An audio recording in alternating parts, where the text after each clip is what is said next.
ماہ سیام رمضان المبارک پوری برکتوں کے ساتھ ہمارے میں موجود ہے۔ اس ماہ نور کا ایک ایک لمحہ سعادتوں اور رحمتوں سے مالا مال ہے۔ حدیث شریف میں آتا ہے کہ جب ماہ سیام رمضان آتا ہے تو جنت کے سارے دروازے کھول دیے جاتے ہیں، جہنم کے سارے دروازے بند کر دیے جاتے ہیں اور شیاطین جکڑ دیے جاتے ہیں۔ مسجدوں کے پھاٹک کھل گئے، گھر گھر تلاوت کلام مجید ہونے لگی۔ سحری کا سماں کتنا حسین اور دل فریب ہوتا ہے جب چھوٹے چھوٹے بچے بھی قرآن کھول کے بیٹھے ہوتے ہیں، مصلے بچھے ہوتے ہیں، ہاتھوں میں تسبیحاں۔ کیسا نوری سماں ہے، کیسا ماحول ہے۔ ایک روایت میں آتا ہے اگر تم رمضان کی قدر کو جان لو تم چاہو پورا سال رمضان رہے۔ یہ اتنا بابرکت اور پرنور مہینہ ہے، اس کی ایک ایک ساعت کے اندر اللہ کی رحمتیں بھری ہیں، اور اللہ تعالیٰ اس ماہ نور کے ایک ایک لمحے کو اپنی رحمتوں سے نوازا ہے، اور کتنے گناہگاروں کی اس ماہ نور میں جہنم سے آزادی اور نجات ہوتی ہے۔ میں اور آپ خوش قسمت ہیں کہ قرب افطار کے ان حسین لمحوں میں قرآن مجید کا درس سننے کے لیے ہم یہاں حاضر ہوئے۔ اللہ تعالیٰ میری زبان پہ کلمۃ الحق جاری فرمائے۔ سورۃ البلد جو کہ مکی سورت ہے، آپ کے سامنے آج اس نشست میں تلاوت کرنے کا شرف حاصل کیا ہے، اور اس کے ضمن و ذیل میں کچھ باتیں آپ کے گوش گزار کروں گا۔ اللہ تعالیٰ میری زبان پہ کلمۃ الحق جاری فرمائے۔ ارشاد فرمایا لا اقسم بہذا البلد، مجھے اس شہر کی قسم، چونکہ یہ سورت مکی ہے لہذا شہر سے مراد شہر مکہ ہے۔ اب شہر مکہ کی قسم کیوں فرمائی گئی؟ ذہن کئی چیزوں کی سمجھ جاتا ہے۔ یہ وہ بابرکت شہر ہے جس کے وسط میں اللہ کا بابرکت گھر کعبۃ اللہ ہے، جس پر ہر لمحہ 120 رحمتیں نازل ہوتی۔ اس پاک گھر کی وجہ سے اس شہر کی قسم فرمائی گئی ہوگی، خیال اس سمت بھی جاتا ہے۔ یہ وہ گھر ہے کہ جس کو دیکھنا بھی عبادت ہے، جلالت ٹپکتی ہے، اس کو دیکھ کر اہل ایمان کے دلوں پہ لرزہ طاری ہو جاتا ہے۔ اللہ کا خوف اور خشیت دلوں پہ طاری ہوتی ہے، اس کی ہیبت کا دلوں کے اوپر ایک پرکیف سما ہوتا ہے۔ تو یہ بابرکت گھر اس شہر کے وسط میں واقع ہے، اور اس شہر کی عزت اور عظمت کا حوالہ ہے۔ اس لیے اس شہر کی جو قسم فرمائی گئی، شاید اس لیے اسی کعبۃ اللہ کے جنوب مشرقی کونے میں ایک پتھر نصب ہے جس کو حجر اسود کہا جاتا ہے۔ یہ جنت سے لایا گیا اور کعبۃ اللہ کے اس کونے میں نصب کیا گیا۔ اہل ایمان اس پتھر کی طرف لپکتے ہیں، بڑھتے ہیں، اس کو چومنے کے لیے بےتاب ہوتے ہیں۔ اپنی اکلوتی اولاد کو چومنے کے لیے بندے میں اتنی طلب نہیں ہے جتنی اس پتھر کو چومنے میں ہے۔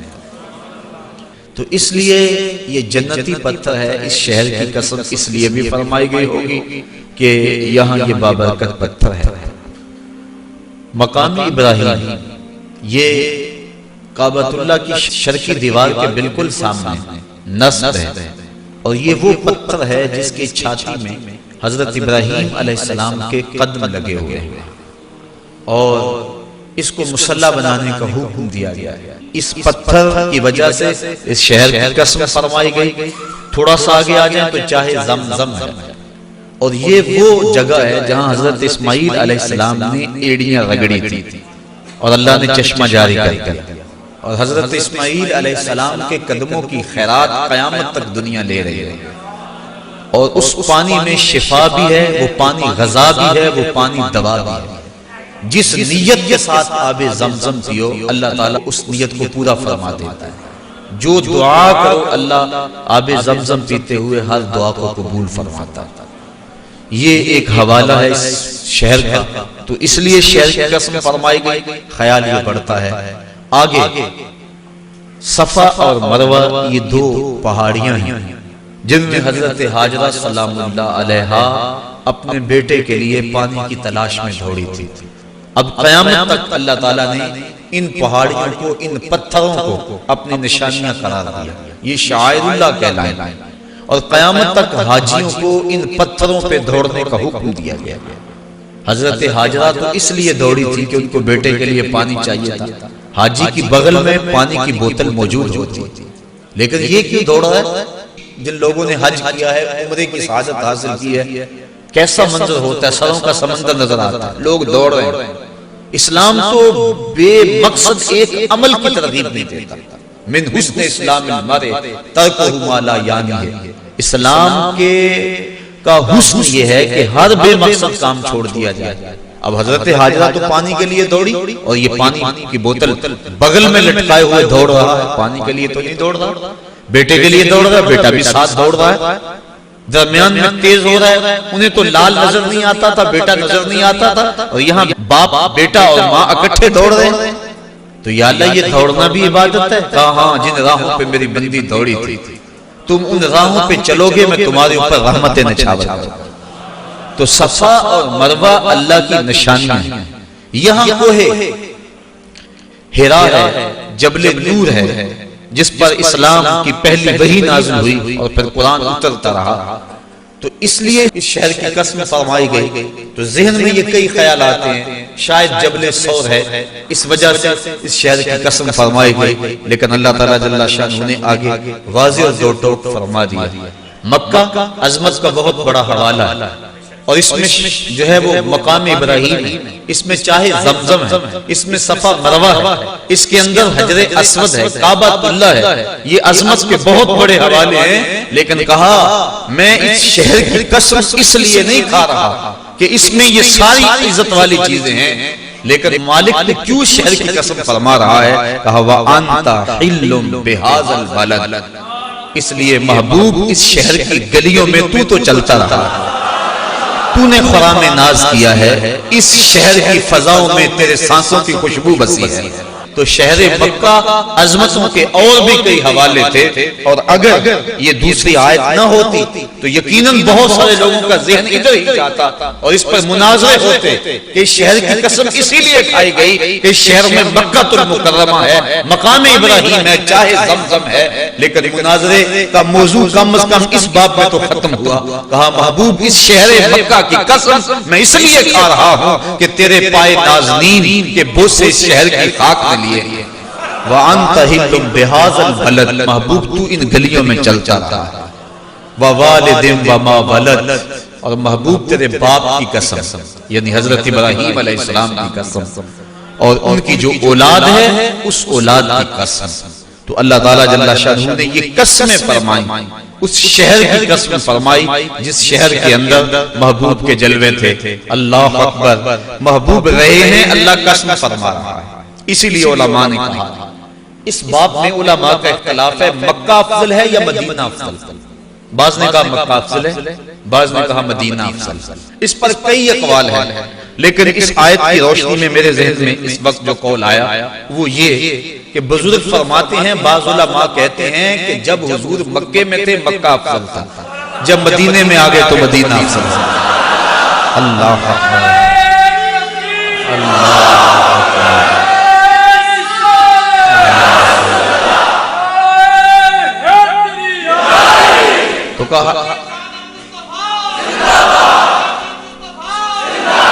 تو کہا جب وہ مکے میں تھے تو مکہ افضل تھا، اور جب مدینے میں آ گئے تو مدینہ افضل تھا۔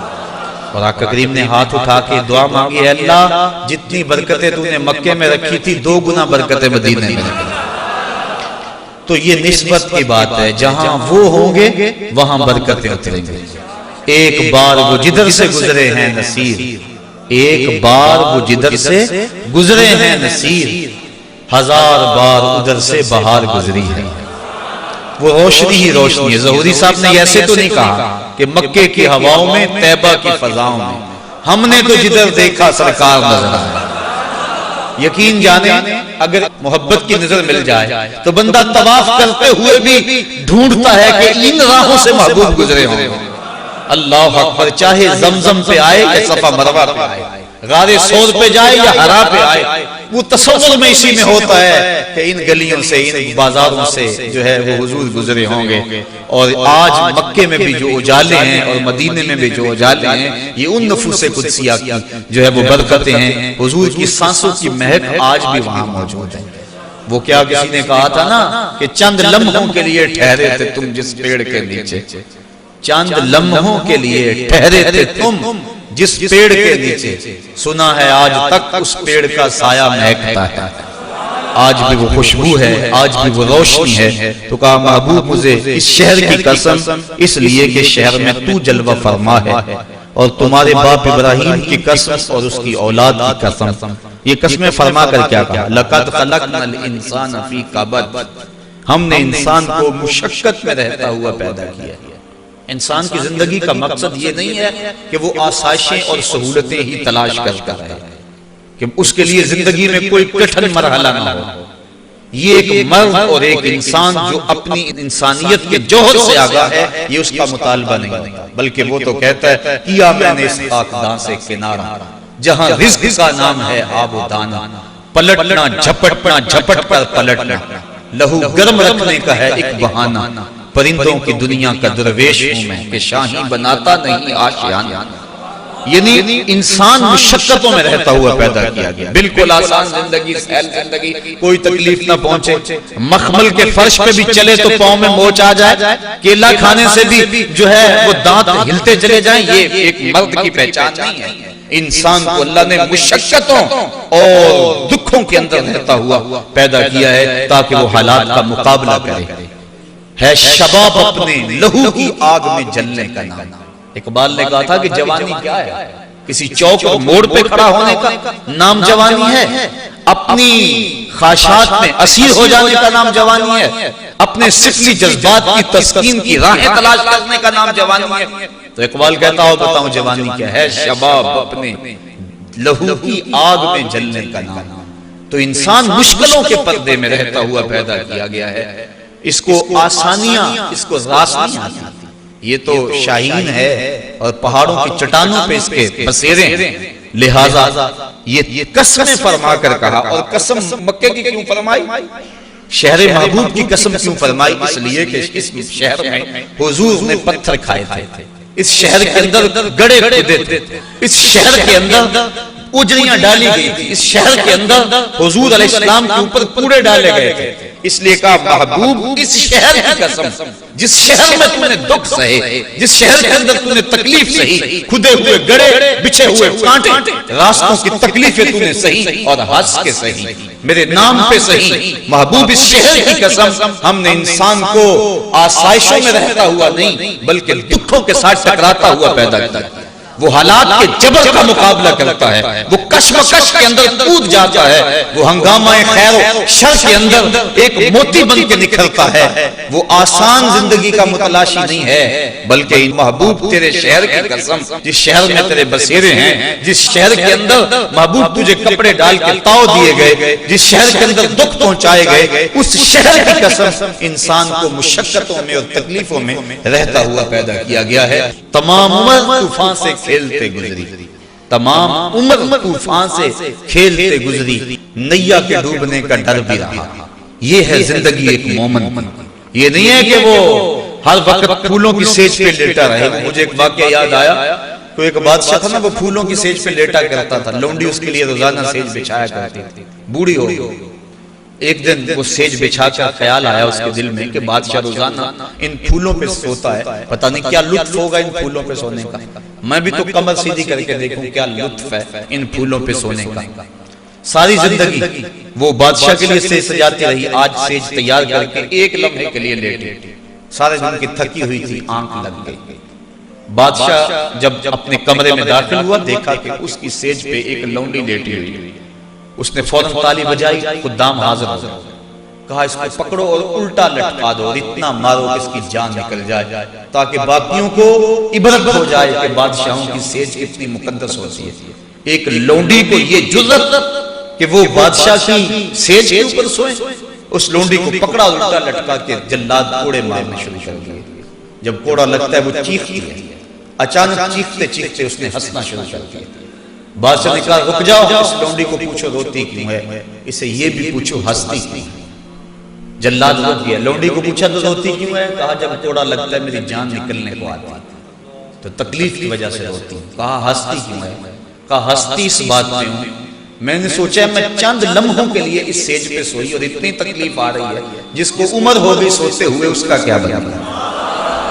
تو ہر بندہ چاہتا یہ ہے کہ میرے لیے دکھ کوئی نہ ہو، گھر میں آسودگی، گاڑی میں آسودگی، میں کوئی کام نہ کروں میرے لیے مشقت نہ ہو، آسودگی ہو جائے۔ یہ جو ڈبل شاہ کا کاروبار چلا یہ بھی اس لیے ہر بندہ چاہتا تھا یوں ہی میرے پاس پیسے آ جائیں، نہ مجھے کام کرنا پڑے، نہ دماغ لڑانا پڑے، نہ مجھے اپنے اعضاء کو حرکت دینی پڑے۔ تو یہ انسان جو ہے وہ کیسی سوچ رکھتا ہے، جبکہ اللہ تعالیٰ نے قسمیں فرما کر کہا محبوب ہم نے انسان کو مشقتوں میں رہتا ہوا پیدا کیا ہے، دکھوں کے ساتھ نبھاؤ۔ اگر انسان قرآن کی اس فکر کو سمجھ لے تو بہت ساری تکلیفیں خود بخود ختم ہو جاتی ہیں۔ غربت، دکھ، بیماری، انسان لڑتا تو رہتا ہے لیکن شاکی رہتا ہے یہ میرے لیے ہی ہے، یہ میرے لیے ہی ہے، اور اس لیے انسان ایک تو تکلیف آ گئی، دوسرا جو ہے اس کو ایک اذیت بن گئی کہ یہ میرے لیے کیوں ہے۔ تو اگر وہ قرآن کے اس مزاج کو سمجھے کہ یہ تو مرد کے ساتھ ہوتا رہے گا، یہ کشمکش تو اس کے ساتھ جاری رہے گی، حالات کا ٹکراؤ تو اس کے ساتھ رہے گا، اس کو تو ان دکھوں سے گزرنا ہوگا، اس بھٹی کے اندر اپنے آپ کو ڈالنا ہوگا، تو اس کو تکلیف آئے گی لیکن پریشانی اس کی وہ نہیں ہوگی۔ واصف علی واصف نے کہا تھا کہ اپنی مرضی اور اللہ کی مرضی میں فرق کا نام غم ہے۔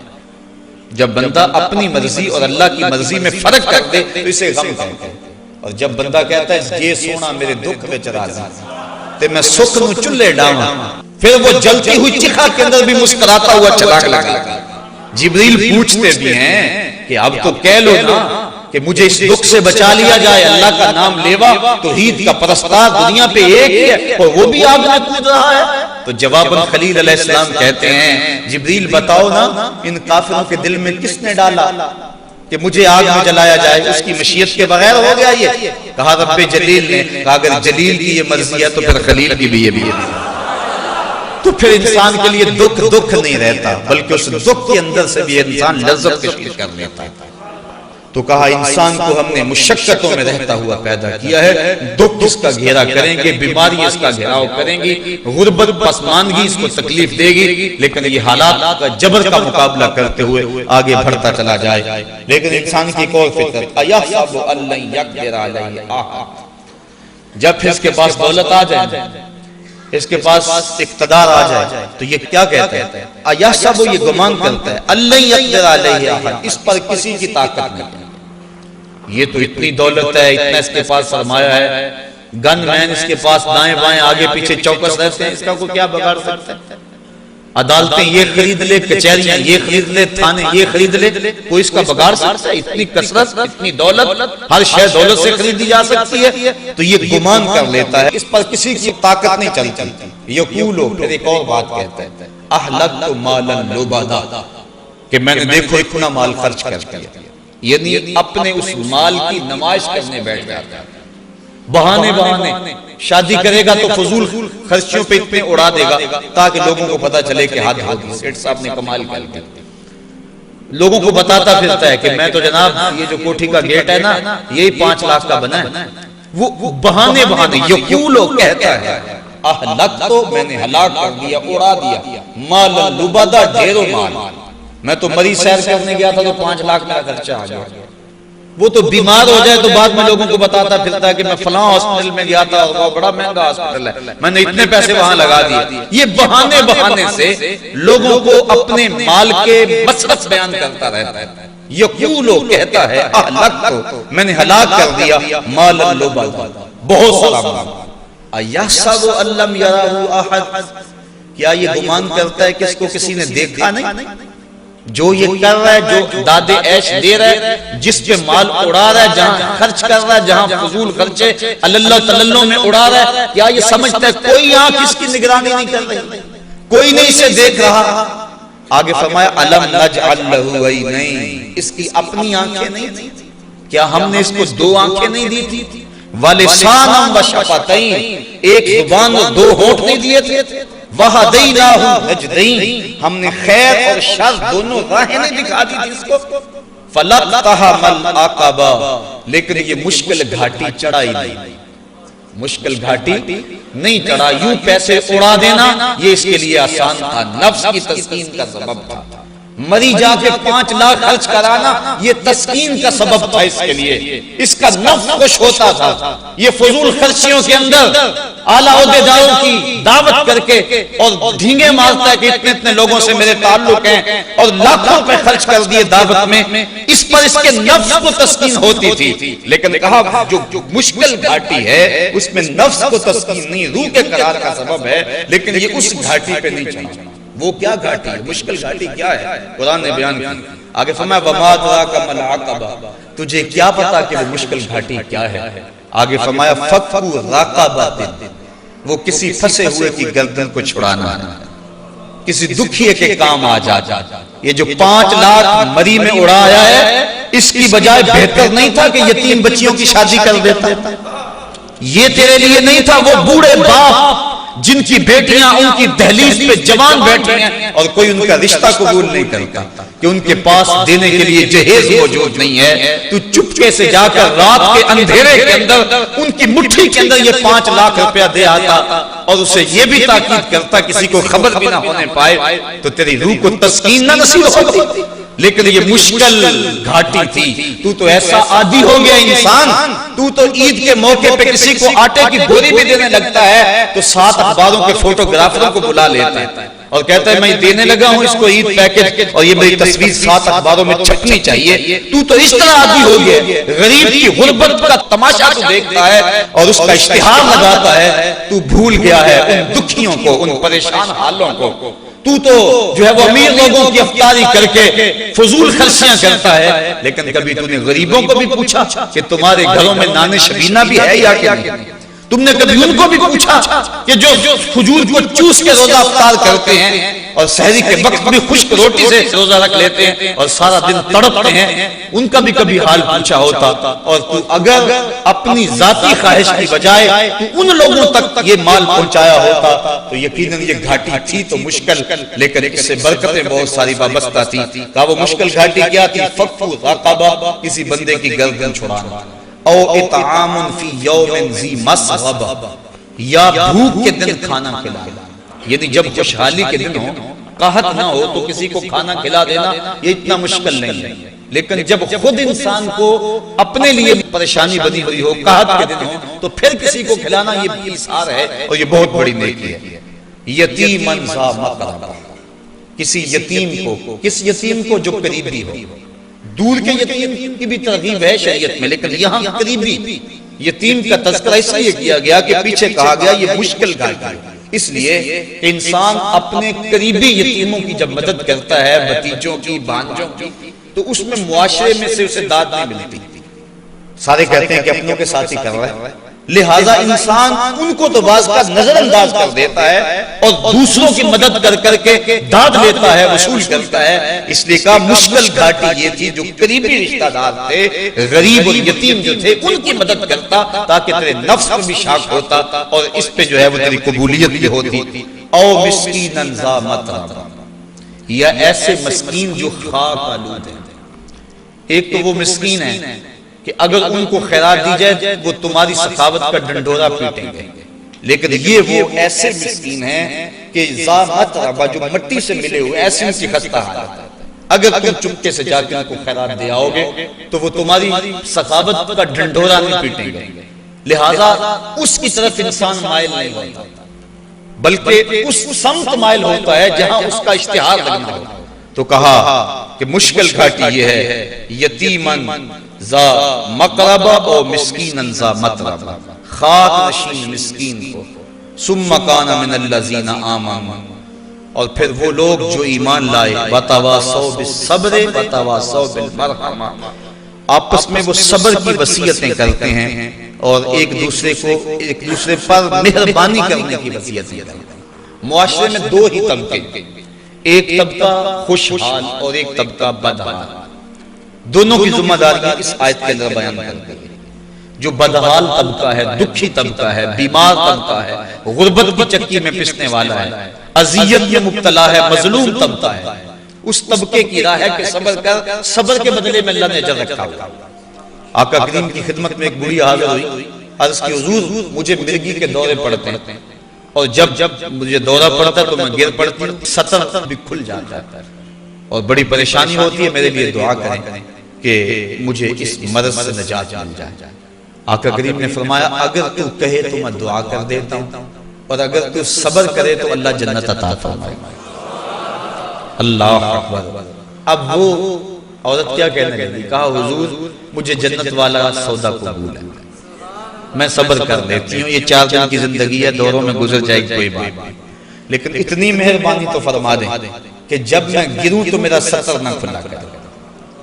دورے ضرور پڑے لیکن میں عورت ذات ہوں، سطر نہ کھلے، یہ میرے لیے باعث شرمندگی ہے۔ تو آقا کریم نے اس کے لیے دعا فرما دی۔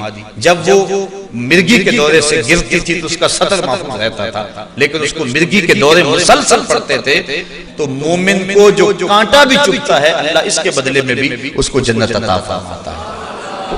ترغیب دی گئی ان لوگوں کو جو دکھ میں مبتلا ہے، جو مصیبت میں مبتلا ہے، جو بیچارے معاشی بدحالی میں مبتلا ہے، پریشانی اور دکھ میں مبتلا ہیں، ان کو کہا تم صبر کر کے دکھاؤ۔ اور دوسرا طبقہ خوشحال طبقہ، بیماروں کو کہا صبر کرو، اور ڈاکٹروں کو کہا تم رحم کھاؤ ان پہ، تم چھری تیز کر کے ان کی کھال نہ ادھیڑو، اگر تم ان کی جگہ ہوتے تو کیا ہوتا، لہٰذا تم ان پہ رحم کھاؤ۔ عمراء کو کہا گیا کہ تمہیں سرخاب کے پر تو نہیں لگے ہوئے تھے کہ تمہاری جھولی میں دولت زیادہ آ گئی؟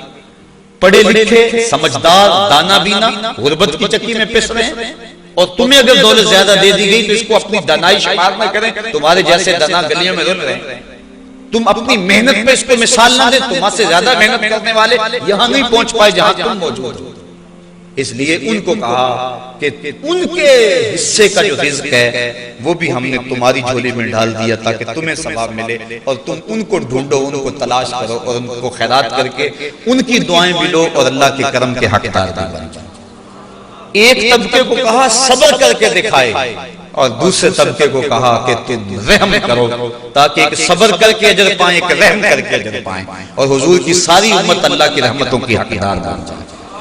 لیکن ہوا کیا ہے ہمارے معاشرے کے اندر، جو دکھی ہے وہ باویلا کر رہا ہے، وہ خود اپنی غربت کا تماشا اڑا رہا ہے، اپنی سفید پوشی کا بھرم خود توڑ رہا ہے، اور دوسری طرف جو مالدار ہے، جو آسودہ ہے، جس کو اللہ تعالیٰ نے دکھ بانٹنے والا بنایا ہے، تو وہ سانپ بن کے بیٹھا ہوا ہے دولت کے اوپر، وسائل کے اوپر، اور وہ سمجھتا ہے کہ یہ میں نے اپنی محنت سے کمایا ہے، ان غرباء کا اس کے اندر کیا حق ہے، اور اگر ان کو دیتا بھی ہے تو تذلیل کر کے دیتا ہے۔ کاش کہ قرآن کے اس اسلوب کو ہم سمجھیں اور معاشرے کے یہ دونوں طبقے، امیر طبقہ اور غریب طبقہ، دکھی طبقہ اور آسودہ طبقہ، بیمار طبقہ اور اس کا علاج معالجہ کرنے والا، یہ سارے لوگ جو ہیں وہ مل جل کے بیٹھ جائیں، ایک صبر کرنے بیٹھ جائے، دوسرا رحمت کرنے بیٹھ جائیں۔ بتاؤ معاشرے کے اندر کوئی دکھ موجود رہے گا؟ جب کوئی غمخوار موجود ہو تو پھر دکھ بھی نہیں رہتا۔ وہ کیا کسی نے کہا تھا نا، یہ الگ بات ہے کہ تم آئے ہو تو کوئی نہیں، ورنہ درد تو یہاں ہزار رہتے ہیں۔ جب کوئی دکھ بٹانے آ جائے، تکلیف کا ساجی بن جائے تو پھر تکلیف نہیں رہتی۔ دکھ اس وقت اذیت ناک بن جاتا ہے جب انسان تڑپ رہا ہو، کوئی حال پوچھنے والا بھی نہیں۔ اس لیے معاشرے کے ان دونوں طبقوں کی ذمہ داریاں قرآن نے اس آیت میں بیان کی، اور یہی اس سورت کا عمود ہے، نقطہ کمال ہے اس سورت کا کہ آؤ اس سمت آ جاؤ اور دونوں طبقے اپنی اپنی ذمہ داریاں کو سمجھ لیں۔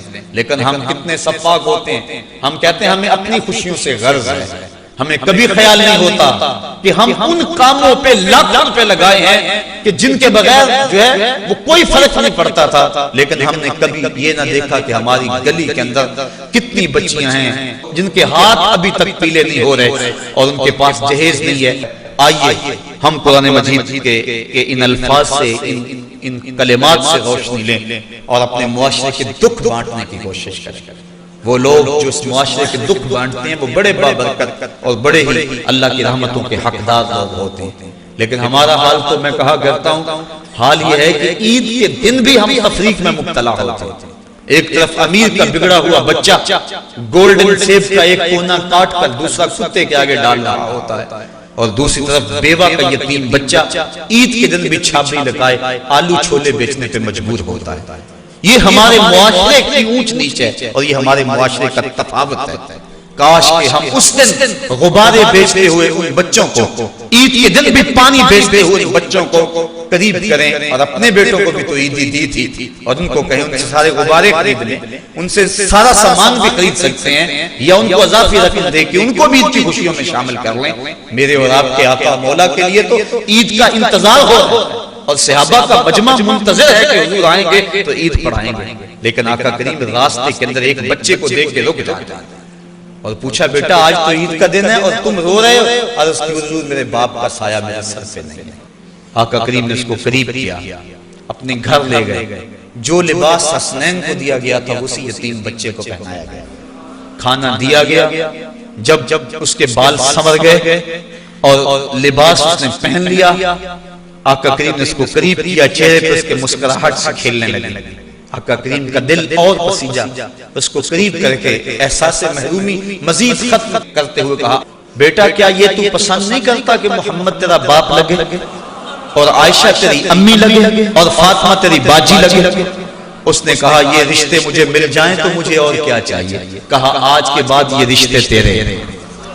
اب ایک انگلی سے حسنین اور ایک انگلی سے وہ یتیم بچہ، اور عیدگاہ کی طرف بڑھ رہے ہیں، اور بچے بھی اپنے ماں باپ کے ساتھ جا رہے ہیں، لیکن یہ بچہ اللہ اکبر ناز کر رہا ہے اپنے مقدر پہ، اور باقی بچوں کی آنکھوں میں آنکھیں ڈال کے زبان حال سے کہتا ہے تھا تو یتیم، لیکن آج یتیمی کا مزہ آ گیا کہ مصطفیٰ کی انگلی تھامے جا رہا۔ کاش ہم اپنے معاشرے کے دکھ بانٹیں۔ عید کا موسم آ رہا ہے، یہ رمضان گزر رہا ہے، ہمیں اپنی بھوک سے احساس ہوتا ہے کہ نہیں کتنی عجیب بھوک ہے، لیکن وہ لوگ جو ترستے ہیں نان شبینہ کے لیے بھی ان کو ڈھونڈیں۔ معاشرے میں غم تھوڑے نہیں، سارے ہم بانٹ بھی نہیں سکتے، لیکن جہاں تک ہو سکے ہم معاشرے کے دکھ بانٹیں، معاشرے کے دکھوں میں شریک ہوں۔ اللہ تعالیٰ جل شانہ اپنی رحمتیں ہمارے اوپر نازل فرمائے۔